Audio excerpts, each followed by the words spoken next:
Hey, it's Alexis. Today's quote of the day comes from Elizabeth Gilbert's book, Big Magic. Oh, with the glare, I'm not sure you can see it.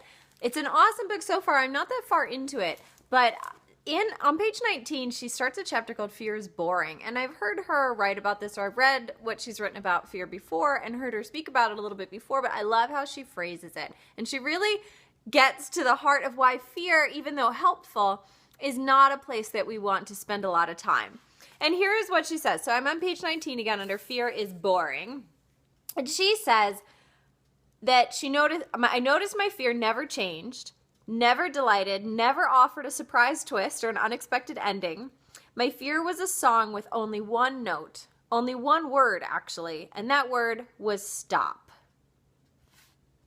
So think about your fear. Is your fear saying anything more than that? Anything more than that? And she continues on page 20. I love this sentence, which means that my fear always made predictably boring decisions, like a choose your own ending book that always had the same ending, nothingness. And the point of that is not that we shouldn't have fears. They're totally natural. They're totally normal. In fact, we need them in order not to die on any given day. Because they protect us, right? They keep us safe from big, dangerous things.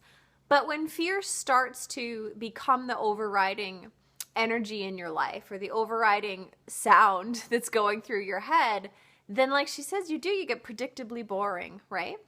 Because you know you're not going to try that and you're not going to do this and you're not going to try that. And how many of us have been around people who don't eat, they're really picky eaters, and you just roll your eyes and you're like, oh, they're not going to eat that, or don't even bother. You know, we get into these routines where it's like, oh, don't even bother. And that's not how we want to feel. So if you want to feel a way that's different, if you want to feel a way that's invigorated or inspired or curious or playful, then we've got to take some risks.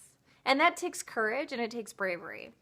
So think today about where you might be allowing fear to be that overriding voice, that word of stop, and see if you can make a different choice, a more interesting one, a more nuanced choice.